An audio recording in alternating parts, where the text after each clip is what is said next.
Hello energetic champion set number 3 और ये last होने वाला है फिजिक्स का। इसके बाद जो भी हम सेट लाएंगे वो या तो केमिस्ट्री की होगी या फिर बायोलॉजी की होने वाली है। बहुत ज्यादा फोर्स अगर बहुत कम टाइम के लिए कि अगर पॉइंट पीछे की ओर गिरती है तो एक्सीलरेट करती है, तो पॉइंट पीछे की ओर गिरती है। तो यहाँ पे दीवार और हम दो अलग अलग ऑब्जेक्ट है जिसके मास दिया हुआ है 150 gram 6.67 into 10 to power -11 newton metre square KG -2। जो जी का वैल्यू होता है 25 मीटर पर सेकंड स्क्वायर। अगर एक बाल्टी लेते हैं उतना का सेप कहीं एक दूसरे बाल्टी लीजिए और फोर्स और डिस्प्लेसमेंट सेम डायरेक्शन में हो तो पॉजिटिव वर्क डन होगा। यहाँ से वाटर लिया और वापस 1 मिल उसको कोई ऑब्जेक्ट अगर रेस्ट है तो वेलोसिटी उसका 0। अल्ट्रासोनिक साउंड का फ्रीक्वेंसी कितना होना चाहिए 7.2 और सेट नंबर 1 ऑलरेडी चैनल पे अपलोड है, कमेंट करके हमें बताएं। और बात नेक्स्ट आपको क्या चाहिए। हेलो एनर्जेटिक चैंपियन, तो आज की इस क्लास में हम करने वाले हैं क्लास 9 के टॉप साइंस का फिजिक्स का टॉप 20 क्वेश्चंस। ऑब्जेक्टिव क्वेश्चन होने वाली है, ये होने वाली है सेट नंबर 3। सेट नंबर 1 और सेट नंबर 2 ऑलरेडी चैनल पे अपलोडेड है। अगर आप अभी तक नहीं देखे हैं तो जाइए, आपको लिंक डिस्क्रिप्शन में मिल जाएगी। सेट नंबर 1 और सेट नंबर 2 आप देख लीजिए। फिर आज हम करने वाले हैं सेट नंबर 3 और ये लास्ट होने वाला है फिजिक्स का। इसके बाद जो भी हम सेट लाएंगे वो या तो केमिस्ट्री की होगी या फिर बायोलॉजी की होने वाली है। ठीक है, तो आज हम देखते हैं बिना आपका टाइम वेस्ट किए आज हम बढ़ते हैं पहला क्वेश्चन पे। सबसे पहला क्वेश्चन आपका क्या बोल रहा है, क्वेश्चन नंबर 1 बोल रहा है कि a car starts from rest and accelerated uniformly at a rate of 5 meter per second square its velocity after 5 seconds. Uh, अब देखिए क्या बोल रहा है कि एक कार स्टार्ट हो रहा है रेस से। अगर कोई चीज रेस से स्टार्ट हो रही है, रेस से हो रही है, तो उसका इनिशियल वेलोसिटी को रिप्रेजेंट करते हैं यू से। इनिशियल अगर कोई चीज रेस्ट में हो या फिर रेस से स्टार्ट हो, अगर रेस्ट में है तो उसका वेलोसिटी क्या होगी हमेशा 0 होगी।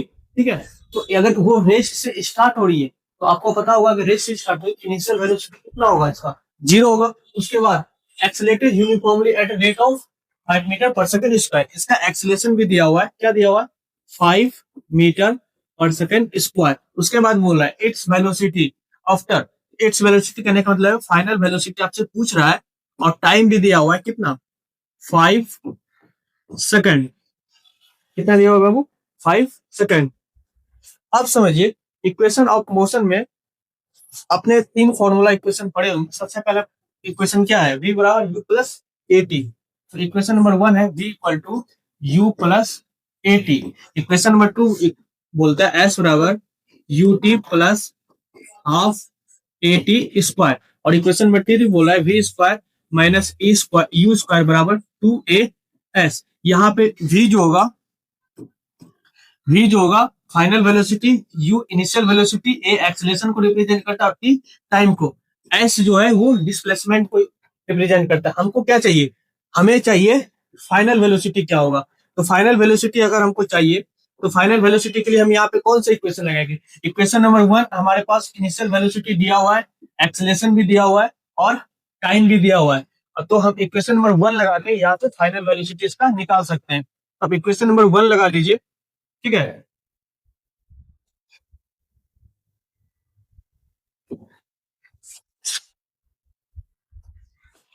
तो इक्वेशन नंबर 1 से हम देखिए, इक्वेशन नंबर 1 का फॉर्मूला लगा के हम यहाँ से निकाल सकते हैं। तो v बराबर आपसे पूछ रहा है, u दिया हुआ है कितना 0, एक्सेलरेशन कितना दिया हुआ 5 और टाइम दिया हुआ है आपका 5।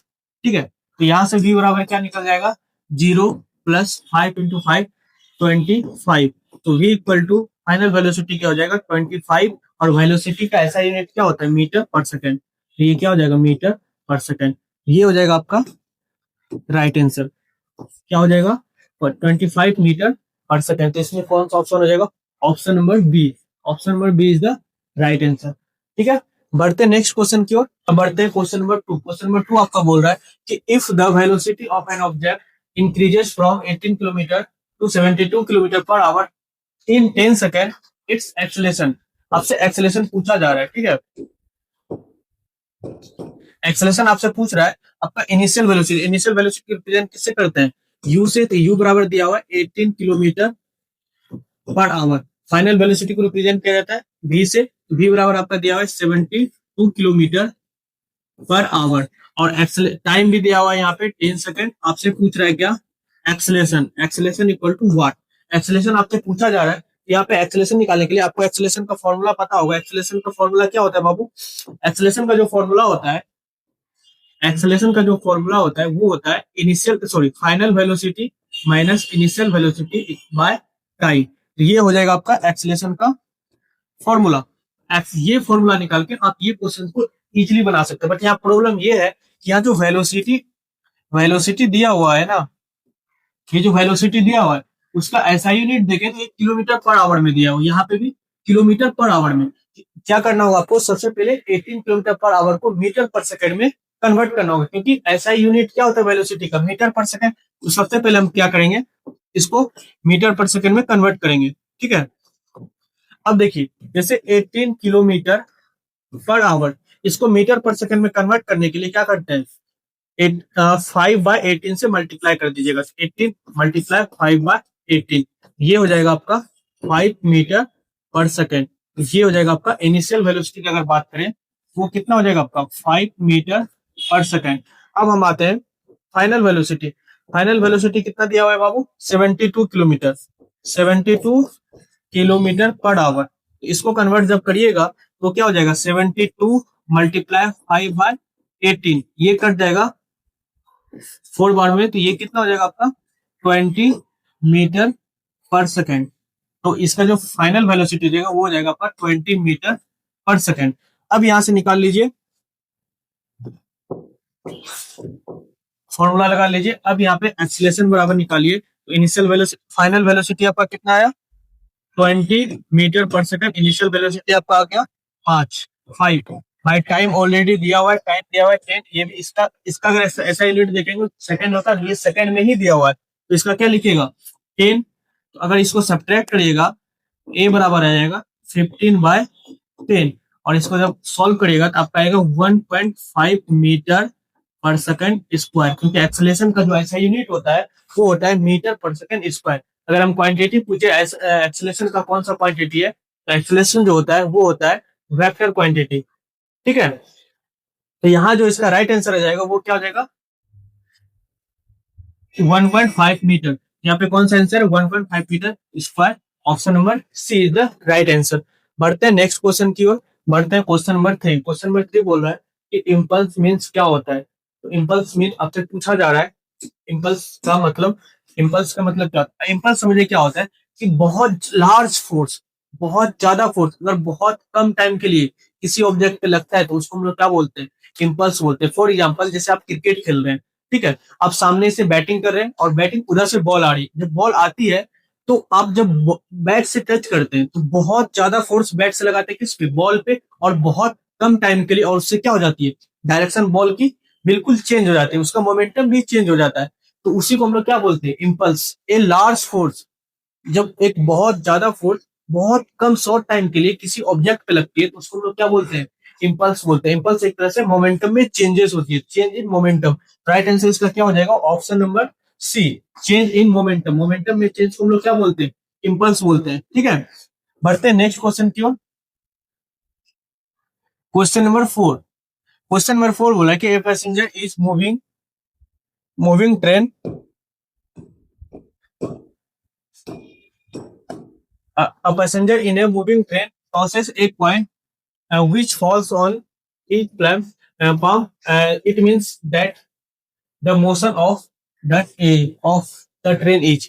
ये क्वेश्चन हमने इससे रिलेटेड एक और क्वेश्चन हमने सेट नंबर 2 में करवा चुके हैं, ये सॉरी सेट नंबर 1 में करवा चुके हैं, कि जब एक मतलब मोशन ट्रेन चल रही है और वहां पे कोई लड़का एक टॉस, मतलब मूविंग ट्रेन में टॉस उछालती है, तो टॉस जब वो एक कॉइन होता है उसके पीछे गिरती है तो क्या होता है, अगर उसके हाथ में गिरेगी तो क्या होगा, या फिर उससे आगे गिरेगी तो क्या होगा, या फिर उसकी साइड। हमने चारों चीज को डिस्कस उसमें सेट नंबर 1 में कर चुके हैं। बट यहाँ पे जब क्वेश्चन आया, ये बोला है कि जब एक मूविंग ट्रेन में आप जा रहे हैं, ठीक है, तो आपका अब जब जैसे आप मतलब ट्रेन मूव कर रही है तो आप उसमें तो आप भी मूव कर रहे हैं ट्रेन के साथ, और जब आप मूव कर रहे हैं तो आपके हाथ पे अगर कॉइन है तो कॉइन भी मूव कर रही है।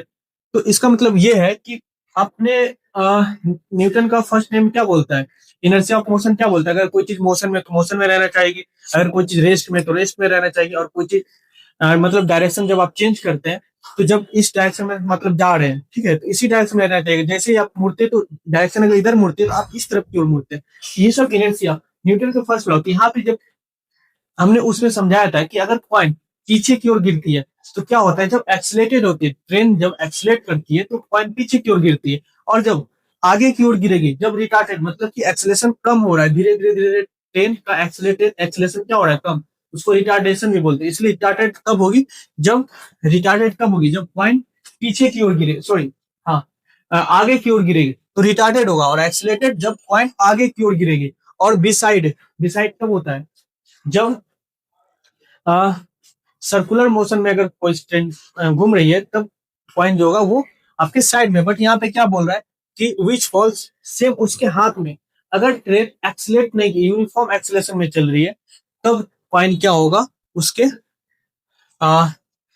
Uniform along a straight line. अगर यूनिफॉर्म में चल रही है, तब कॉइन वापस से उसी इंसान के हाथ में ही आके गिरेगी जिसने कॉइन को उछाला है।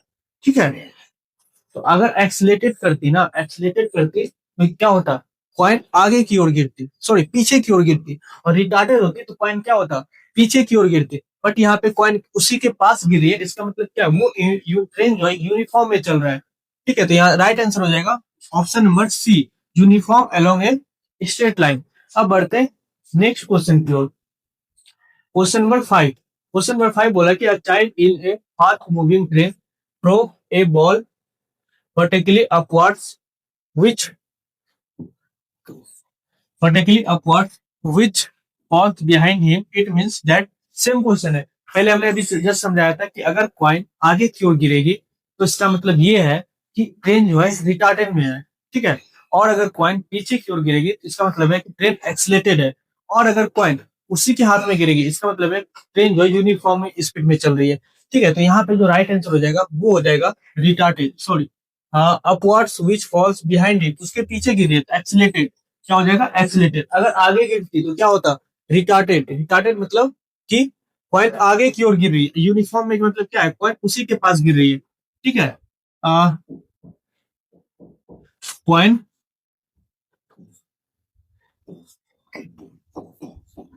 आगे। ठीक है, तो यहाँ पे जो राइट आंसर हो जाएगा वो हो जाएगा एक्सीलेटेड। पॉइंट अगर पीछे की ओर गिर रही है वो ट्रेन एक्सीलेट कर रही है।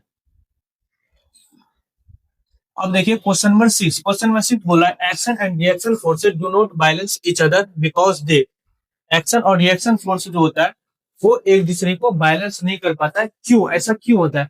अब समझिए कि मान लीजिए ये ऑब्जेक्ट है, ठीक है,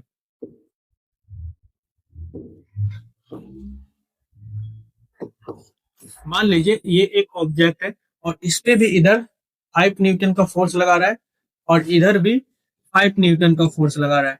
तो अब अगर हम सेम इस ऑब्जेक्ट पे 5 न्यूटन का इधर भी फोर्स लगाएंगे और इधर भी लगाएंगे एक ही ऑब्जेक्ट पे, तो फोर्स क्या हो जाएगा, बैलेंस फोर्स हो जाएगा। मतलब बैलेंस फोर्स करने का मतलब कि ये फोर्स और ये फोर्स कैंसिल आउट हो जाएगा, तो ऑब्जेक्ट जहां पे थी वहीं पे रह जाएगी। ठीक है, तो अब बोल रहा है कि जब एक्शन रिएक्शन में, कहने का मतलब एक्शन रिएक्शन हमारा क्या बोलता है कि हम किसी ऑब्जेक्ट पे जितना फोर्स लगाते हैं वो ऑब्जेक्ट पे हमारे ऊपर उतना ही फोर्स लगाता है। तो यहाँ पे हम समझिए हमने सबसे पहले क्या बोला, किसी ऑब्जेक्ट पे जितना फोर्स लगाते हैं वो ऑब्जेक्ट भी मेरे ऊपर, कहने का मतलब यहाँ पे ऑब्जेक्ट क्या है, दोनों अलग अलग है। तभी तो अगर हम एक ही ऑब्जेक्ट पे दो फोर्स लगाते हैं, अगर ये फोर्स 5 न्यूटन इधर लगा रहा है ये भी इधर लगा, तो ये कैंसिल आउट हो जा रहा है। बट यहाँ पे प्रॉब्लम ये है कि ये कैंसिल आउट नहीं हो रहा है। ऐसा क्यों होता है, क्योंकि एक्शन रिएक्शन, ये जो एक्शन रिएक्शन फोर्स में क्या होता है ना कि ऑब्जेक्ट डिफरेंट डिफरेंट ऑब्जेक्ट होते हैं, दो अलग ऑब्जेक्ट। अगर हम दीवार पे फोर्स लगाए तो दीवार मेरे ऊपर फोर्स लगा रहा है, तो यहाँ पे दीवार और हम दो अलग अलग ऑब्जेक्ट है, जिसके कारण ये कैंसिल आउट नहीं होता है, बैलेंस फोर्स नहीं होता है। ठीक है, तो यहाँ पे जो राइट आंसर हो जाएगा वो हो जाएगा act at the same object, नहीं सेम ऑब्जेक्ट होता है तो वो बैलेंस फोर्स हो जाता। Do not act on the same object, ये सही है। Are in the opposite direction, नहीं ये भी गलत है, चेंज इन स्पीड।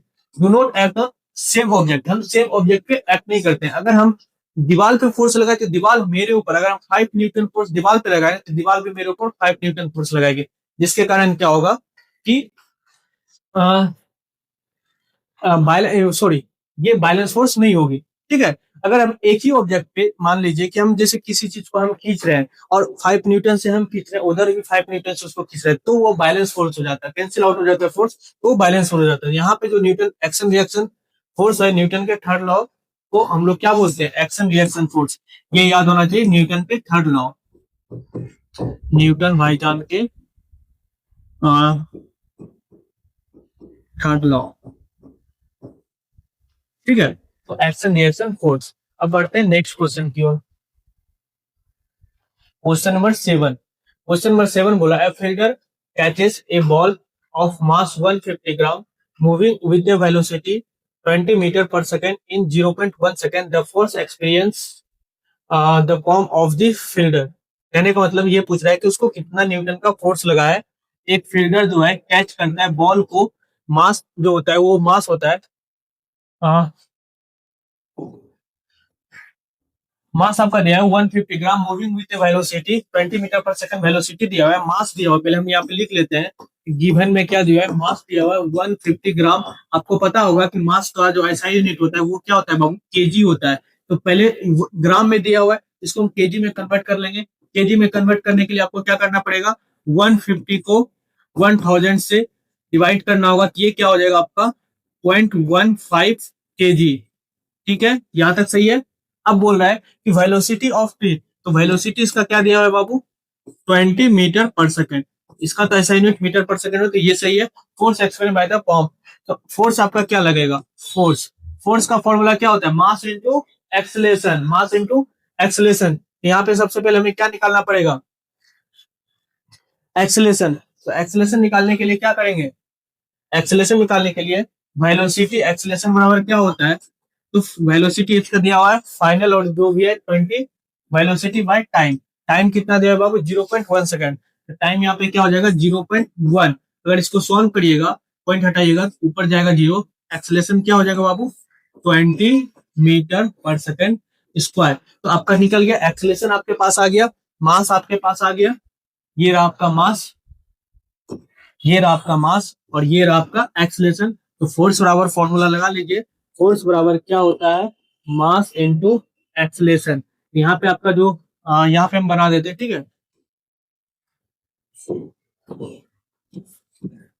तो यहाँ पे क्या हो जाएगा, मास कितना दिया हुआ है, फोर्स बराबर मास कितना दिया हुआ है, मास दिया हुआ है आपका 0.15, एक्सेलेरेशन दिया हुआ है आपका 200। तो इसको जब मल्टीप्लाई करिएगा ये हो जाएगा 5 इंटू 2 30 इंटू 0, और यहाँ पे क्या हो जाएगा 0.2 डिजिट के बाद ये हो जाएगा फोर्स बराबर इतना न्यूटन। मतलब कहने का मतलब है इसमें जो फोर्स लगेगा वो कितना लगेगा, फोर्स जो लगेगा वो लगेगा 30 न्यूटन। कितना बाबू 30 न्यूटन। यहाँ पे 30 न्यूटन तो नहीं दिया हुआ है, और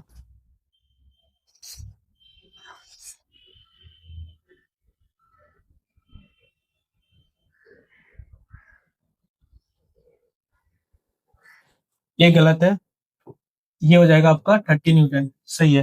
टाइपिंग मिस्टेक हो सकता है, राइट आंसर हो जाएगा आपका 30 न्यूटन। ठीक है, ऑप्शन नंबर सी। ये 300 न्यूटन नहीं होगा, 30 न्यूटन होगा, बाकी सब सही है। राइट आंसर हो जाएगा आपका 30 न्यूटन। टाइपिंग मिस्टेक हो सकता है। आगे बढ़ते हैं, नेक्स्ट क्वेश्चन देखते हैं। क्वेश्चन नंबर 8 बोला है कि SI unit of force is newton which can also be express as. SI unit आपका दिया हुआ है न्यूटन का, सॉरी फोर्स का ऐसा यूनिट क्या है, न्यूटन। आप इसको एक्सप्रेस कर सकते हैं KG metre per second square से भी। राइट आंसर हो जाएगा ऑप्शन नंबर ए, न्यूटन को हम लोग KG metre per second square भी बोलते हैं, इसका राइट आंसर हो जाएगा ऑप्शन नंबर ए। बढ़ते हैं नेक्स्ट क्वेश्चन की ओर। क्वेश्चन नंबर 9, क्वेश्चन नंबर 9 बोला in the relation of F बराबर G M by D square the quantity of G, G को क्या बोलते हैं, universal, universal constant of nature. ठीक है, जी का वैल्यू कभी भी चेंज नहीं होता है, पूरे यूनिवर्स में कहीं पे चले जाए जी का वैल्यू हमेशा सेम होगा। 6.67 into 10 to power -11 newton metre square KG -2। ठीक है, इसका जो जी का वैल्यू होता है, जी का वैल्यू होता है 6.67 into 10 to power -11 newton metre square. इसको ऐसे भी लिख सकते हैं केजी का स्क्वायर। ठीक है, ये हो जाएगा आपका जी का वैल्यू। जी का वैल्यू पूरे यूनिवर्स में सेम ही होता है, सॉरी कैपिटल जी, इसको हम लोग बोलते हैं कैपिटल जी। कैपिटल जी का वैल्यू कभी भी चेंज नहीं होता है, जितना आपका कैपिटल जी का वैल्यू अर्थ पे है उतना दूसरे प्लेनेट पे भी होगा। मून पे चले जाइए वहां पे भी कैपिटल जी का वैल्यू सेम ही होगा। मार्स पे चले जाइए, मतलब कहीं पे भी चले जाइए, आपका जी का वैल्यू, कैपिटल जी का वैल्यू कभी भी चेंज नहीं होता है। चेंज होती है तो वो स्मॉल जी पे का अर्थ पे जो होती है वो होती है 9.8 मीटर पर सेकेंड स्क्वायर। और अगर मून की बात करें तो इसका होता है मून पे 1.7 मीटर पर सेकेंड स्क्वायर। अगर हम जुपिटर की बात करें तो जुपिटर पर जी का स्मॉल जी का वैल्यू होता है 25 मीटर पर सेकेंड स्क्वायर। तो स्मॉल जी का वैल्यू चेंज होते रहती है, बट कैपिटल जी का वैल्यू कभी भी चेंज नहीं होता। कैपिटल जी का value 6.67 into 10 to power -1 -7 newton metre square KG per square. ये हो जाएगा आपका कैपिटल जी का वैल्यू। ठीक है, तो राइट आंसर इसका क्या हो जाएगा, is universal constant of nature. ये क्या होता है, यूनिवर्सल में सेम ही होता है, कांस्टेंट होता है, मतलब कहने का मतलब कभी भी चेंज नहीं होता है। कैपिटल जी का वैल्यू स्मॉल, अगर स्मॉल जी का वैल्यू चेंज होता है, कैपिटल जी का वैल्यू कभी भी चेंज नहीं होता है। If the density of iron is density of iron density of iron is 79,000 KG metre cube. Its relative density हमेशा कंपेयर किया जाता है किससे, वाटर से। किससे बाबू, वाटर से। कहने का मतलब है रिलेटिव डेंसिटी उसको बोलते हैं कि आप एक मतलब कि कोई भी उसी मतलब जितना साइज में आप एक बाल्टी लीजिए, बाल्टी में पानी लीजिए और एक बाल्टी में वाटर लीजिए, एक बाल्टी में कोई भी ऑब्जेक्ट, कहने का मतलब आयरन ले लीजिए। ठीक है, अब देखा जाएगा कि इस दोनों में ज्यादा भारी कौन है। दोनों का शेप सेम है बट भारी ज्यादा कौन है, तो कंपेयर हमेशा रिलेटिव डेंसिटी को किससे किया जाता है, वाटर का। और वाटर का डेंसिटी कितना होता है 1000 केजी, और डेंसिटी का ऐसा यूनिट होता है KG metre, sorry KG metre cube. ठीक है, KG bye metre cube.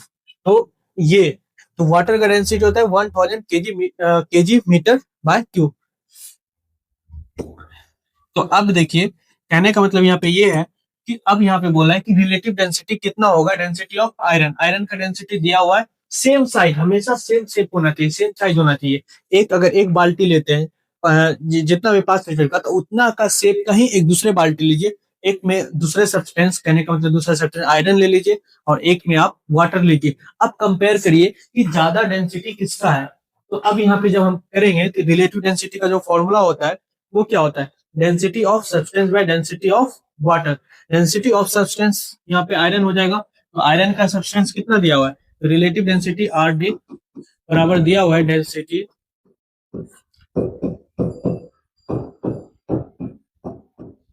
Substance by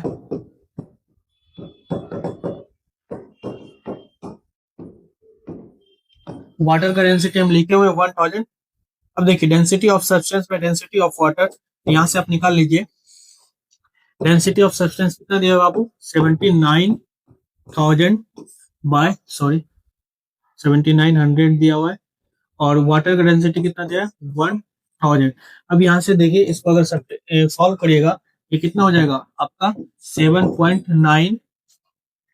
ठीक है, 7.9। यहाँ राइट आंसर इसमें क्या हो जाएगा 7.9। Right answer option number D. तो यहाँ तक समझ में आया।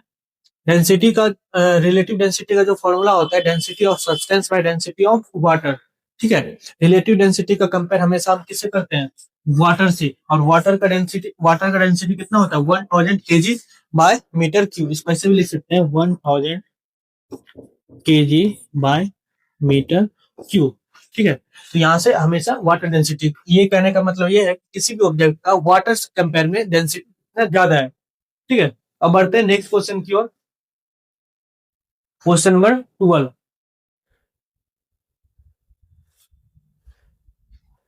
स्प्रिंग है, फोर्सेस, स्प्रिंग को जब इस तरह से खींचते हैं वापस से क्या हो जाती है, उसी शेप में आ जाती है। और ये किसका एनर्जी होता है, potential energy, electrical energy, elastic potential energy. तो ये क्या दे रहा है sir, elastic potential energy. Kinetic energy क्या होता है, कोई चीज अगर मोशन में हो उसको हम लोग क्या बोलते हैं, काइनेटिक एनर्जी। ठीक है, राइट आंसर क्या हो जाएगा option number B, elastic potential energy. बढ़ते हैं नेक्स्ट क्वेश्चन की ओर। क्वेश्चन नंबर 13 बोल रहा है कि no work is done when.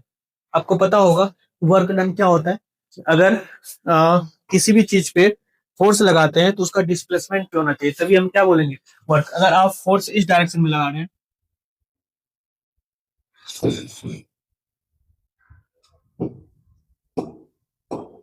कहने का मतलब है अगर आप फोर्स इस डायरेक्शन में लगा रहे हैं, फोर्स इस डायरेक्शन में लगा और डिस्प्लेसमेंट इस डायरेक्शन में हो रहा है, डिस्प्लेसमेंट इस डायरेक्शन में हो रहा है, फोर्स आप इस डायरेक्शन में लगा रहे हैं, इसको बोलेंगे negative work done. Negative work done. अगर आप फोर्स इस डायरेक्शन में लगा रहे हैं और वर्क डिस्प्लेसमेंट भी इसी डायरेक्शन में, डिस्प्लेसमेंट को ऐसे भी रिप्रेजेंट करता है। तो यहाँ पे हम ये लिखे, कोई दिक्कत नहीं, हम डिस्प्लेसमेंट को ऐसे भी रिप्रेजेंट किया जाता है। ठीक है, तो फोर्स आप जिस जिस डायरेक्शन में फोर्स लगा रहे हैं, मतलब जिस डायरेक्शन में फोर्स लगा रहे हैं और डिस्प्लेसमेंट भी उसी डायरेक्शन में हो रहा है, यहाँ पे जो वर्क डन होगा वो क्या होगा बाबू, पॉजिटिव। क्या होगा, पॉजिटिव वर्क डन। अब देखिए, जब फोर्स और डिस्प्लेसमेंट के बीच, फोर्स और डिस्प्लेसमेंट कहने का मतलब है आप फोर्स लगाइए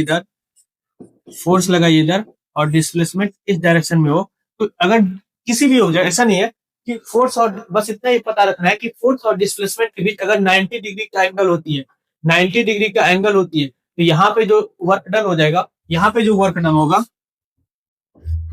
वर्क डन वो हो जाएगा जीरो। कितना हो जाएगा बाबू, जीरो। तो अब बोला है कि नो वर्क डन कहने का मतलब zero work done, no work done कहने का मतलब जीरो वर्क डन। अब यहाँ पे a donkey standing with a load of its back, कहने का मतलब है कि एक डंकी है, ठीक है, यहाँ पे हम आपको समझाते हैं, इसको आप मिटा दे, आपको पता चल गया। अगर फोर्स और डिस्प्लेसमेंट दोनों अलग अलग, फोर्स और डिस्प्लेसमेंट क्या हो, अलग अलग डायरेक्शन में हो तो निगेटिव वर्क डन होगा, और फोर्स और डिस्प्लेसमेंट सेम डायरेक्शन में हो तो पॉजिटिव वर्क डन होगा। ठीक है, फोर्स और सेम डायरेक्शन में हो तो पॉजिटिव होगा, और फोर्स और डिस्प्लेसमेंट का एंगल अगर 90 डिग्री का हो, तो वर्क डन कैसा होगा, जीरो वर्क डन होगा। ठीक है, तो अब यहाँ पे हम देखते हैं, अब देखते हैं कि अब इसको मिटा रहे हैं। ठीक है,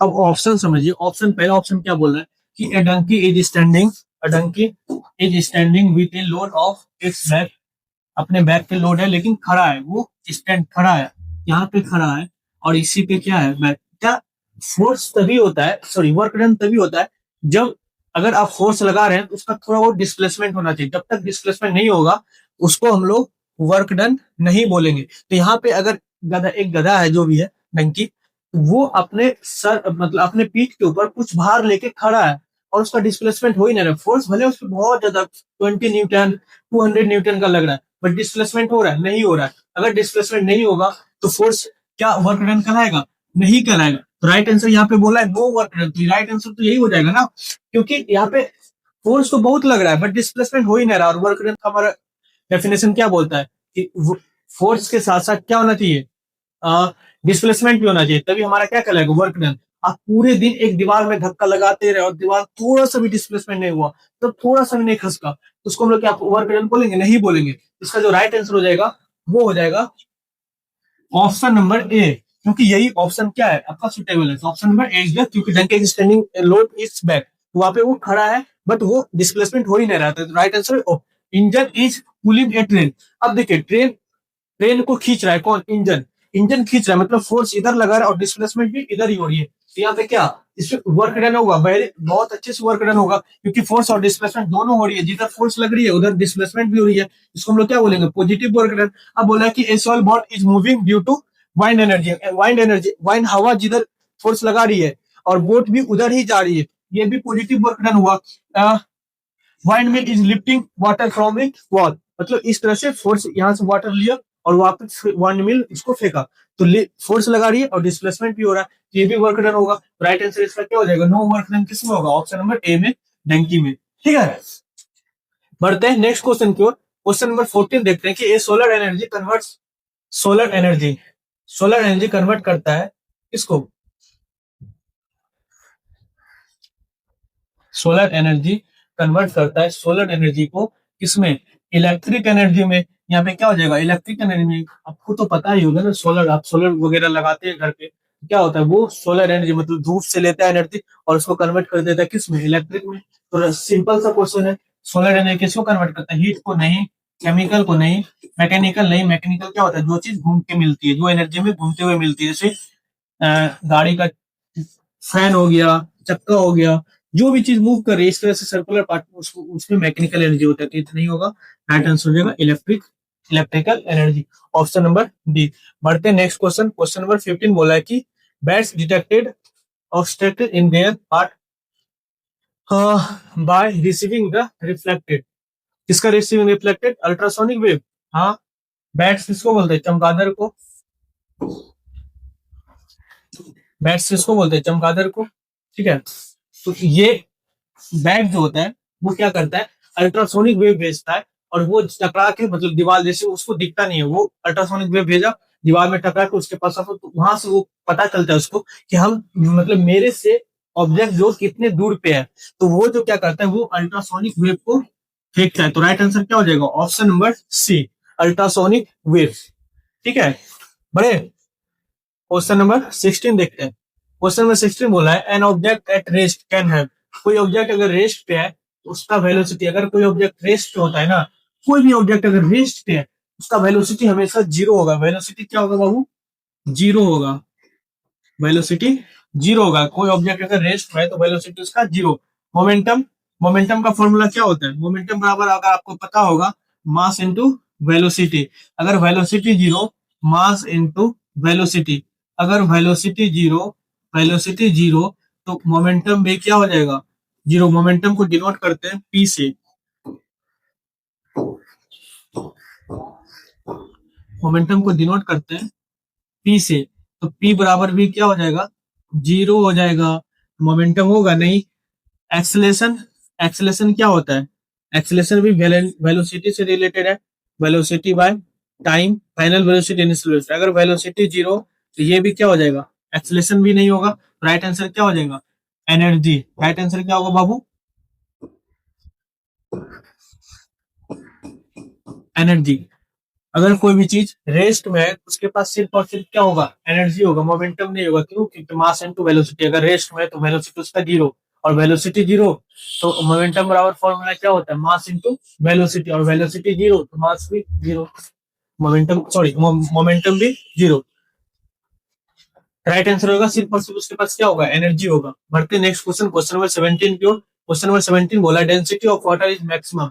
मैक्सिमम जो डेंसिटी होता है वो 4 डिग्री सेल्सियस पे होता है। 4 डिग्री सेल्सियस कहने का मतलब है कि 4 डिग्री सेल्सियस पे क्या होता है, जब आप जीरो डिग्री से four four sorry zero degree से 4 डिग्री सेल्सियस में आप वाटर को करते हैं, गर्म करते हैं, तो ये क्या होता है? वॉल्यूम इसका इंक्रीज होता है, और वॉल्यूम जब इंक्रीज होता है इसका डेंसिटी क्या होती है? मतलब पार्टिकल्स इसके फैलते हैं, और पार्टिकल जब उस टाइम जो पार्टिकल जब फैलते हैं तो उस टाइम क्या होता है? 4 डिग्री सेल्सियस पे डेंसिटी इसका क्या होता है? बहुत हाई होता है, बहुत हाई होता है। अब जब 4 डिग्री सेल्सियस से ज्यादा होगा, 4 डिग्री सेल्सियस से जब ज्यादा होगा तो डेंसिटी इसका क्या होने लगेगा? फिर से डेंसिटी घटने लगेगा। वॉल्यूम इंक्रीज होगा, वॉल्यूम इंक्रीज होगा, और डेंसिटी क्या होगा?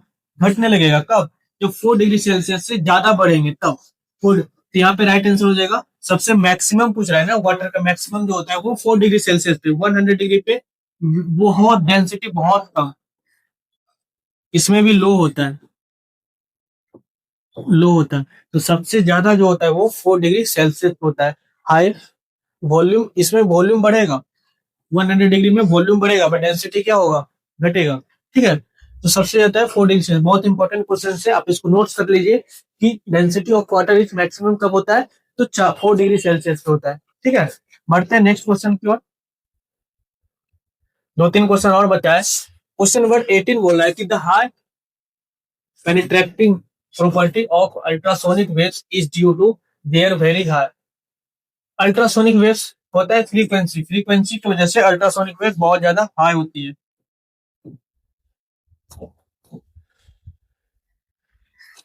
क्या होता है बाबू? फ्रीक्वेंसी, फ्रीक्वेंसी की वजह से क्या होता है? अल्ट्रासोनिक वेव्स बहुत हाई होती है। फ्रीक्वेंसी किस पे डिपेंड करती है? आप कमेंट में बताइए कि फ्रीक्वेंसी किस पे डिपेंड करती है, एम्पलीट्यूड किस पे डिपेंड करता है। ठीक है, और साउंड के बारे में, साउंड को ट्रेवल मतलब साउंड का जो स्पीड होता है, आपको पता होगा कि साउंड किसी न किसी मीडियम के थ्रू ही ट्रेवल करती है।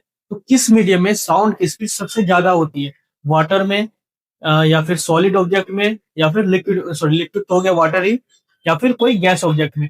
किस ऑब्जेक्ट में वाटर साउंड की स्पीड सबसे ज्यादा होती है। यहाँ पे इसका राइट आंसर रहेगा ऑप्शन नंबर डी, फ्रीक्वेंसी।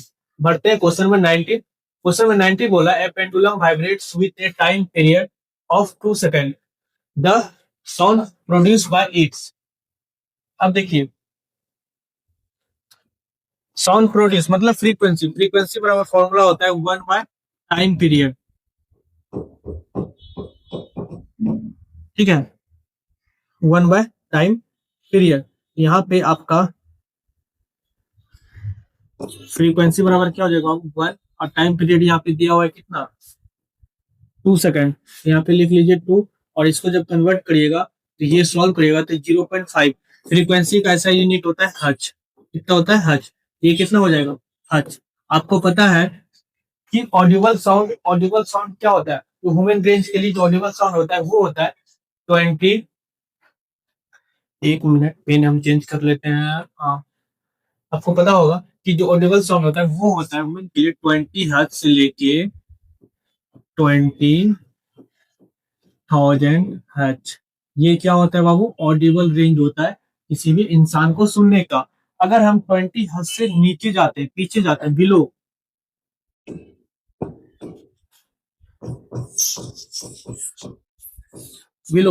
तो ये हो जाएगा आपका इंफ्रासोनिक।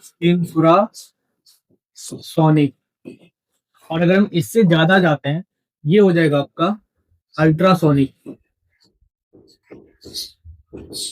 अल्ट्रासोनिक, यहाँ पे अगर आप आंसर देखें, ये 0.5 है। क्या 20 हर्ट्ज से कम है? हाँ सर, बहुत कम है। ये कौन सा होगा, ऑडिबल होगा? नहीं सर, क्योंकि ऑडिबल का रेंज क्या होता है 20 हर्ट्ज से लेके 20,000 हर्ट्ज के बीच। ये ऑडिबल होगा? नहीं, बिल्कुल नहीं होगा। इंफ्रासोनिक होगा? हाँ सर, क्योंकि ये जो है 20 हर्ट्ज से कम है। तो इंफ्रासोनिक साउंड किसको बोलते हैं, जिसका रेंज सॉरी फ्रीक्वेंसी 20 हर्ट्ज से कम हो, उसको हम लोग क्या बोलते हैं, infrasonic sound. Right, right answer क्या हो जाएगा ऑप्शन नंबर बी, अल्ट्रासोनिक। नहीं, क्यों? क्योंकि अल्ट्रासोनिक साउंड का फ्रीक्वेंसी कितना होना चाहिए, 20,000 हर्ट्ज से ज्यादा होना चाहिए, तभी हम उसको अल्ट्रासोनिक साउंड बोलेंगे। क्या होगा? नहीं होगा, बिल्कुल नहीं होगा। तो राइट, सुपरसोनिक ये भी नहीं होगा। तो राइट आंसर क्या हो जाएगा बाबू, option number D, infrasonic sound. ठीक है, बढ़े हम नेक्स्ट क्वेश्चन की ओर। हमारा आज का लास्ट क्वेश्चन है question number 20। Sound is a form of, अरे अरे अरे, इलेक्ट्रिकल एनर्जी नहीं, मैग्नेटिक एनर्जी नहीं, पोटेंशियल नहीं, मैकेनिकल एनर्जी। हाँ, आपको पता होगा साउंड, दो वेव्स होते हैं साउंड में, कौन कौन सा, इलेक्ट्रोमैग्नेटिक वेव्स और मैकेनिकल वेव्स। इलेक्ट्रोमैग्नेटिक वेव्स को ट्रेवल करने के लिए किसी भी मीडियम की जरूरत नहीं पड़ती है। For example light, radio, X ray से जो निकलती वो सबको, उस सब वेव्स को ट्रेवल करने के लिए किसी भी मीडियम की जरूरत नहीं पड़ती है। तो वो कौन सा हो जाएगा, इलेक्ट्रोमैग्नेटिक वेव्स। और यहाँ पे साउंड, आपको पता होगा कि साउंड को ट्रेवल करने के लिए किसी न किसी मीडियम की जरूरत पड़ती है। और जिसे किसी न किसी मीडियम की जरूरत पड़ती है ट्रेवल करने के लिए, उसे हम लोग बोलते हैं मैकेनिकल वेव। तो sound is form of mechanical energy. Right answer हो जाएगा ऑप्शन नंबर डी। ठीक है, ये था आपका लास्ट क्वेश्चन। तो कैसा लगा आज का ये session? Set number 3, set number 2 और सेट नंबर 1 ऑलरेडी चैनल पे अपलोड है। और ये था आपका सेट नंबर 3। अगर आप सेट नंबर 1 और सेट नंबर 2 नहीं देखे तो जाइए, आपको लिंक डिस्क्रिप्शन में मिल जाएगा। आप सेट नंबर 1 देखिए, फिर सेट नंबर 2 देखिए, फिर सेट नंबर 3 देखिए, और हमें कमेंट करके बताइए कि ये आपको सेशन कैसा लगा। इसके बाद हम जो करने वाले हैं वो या तो केमिस्ट्री या तो बायोलॉजी का सेट नंबर 1 लेके आने वाले बहुत जल्द। ठीक है, और आप मेरा इंस्टाग्राम भी आपको मिल जाएगा एनर्जेटिक एजुकेशन के नाम से। अगर चाहें तो आप वहाँ पे भी हमें फॉलो कर सकते हैं। वहाँ पे क्लास से रिलेटेड और भी बहुत सारे शॉर्ट्स के माध्यम से, हम रील्स के माध्यम से बहुत सी अच्छी अच्छी चीजों को बताते हैं। आप यूट्यूब तो है ही, आप देखे ही हैं। और बाकी कैसा लगा ये क्लास आप कमेंट करके हमें बताएं। और बात नेक्स्ट आपको क्या चाहिए, मतलब किस टॉपिक से रिलेटेड अगर आप चाहते हैं तो वो भी आप हमें बता सकते हैं, जिससे हम अगले बार उसके अगर मतलब नेक्स्ट टाइम हम उससे रिलेटेड कुछ वीडियो ला सकें। ठीक है, ठीक है, धन्यवाद आप लोग सभी, आप सभी का।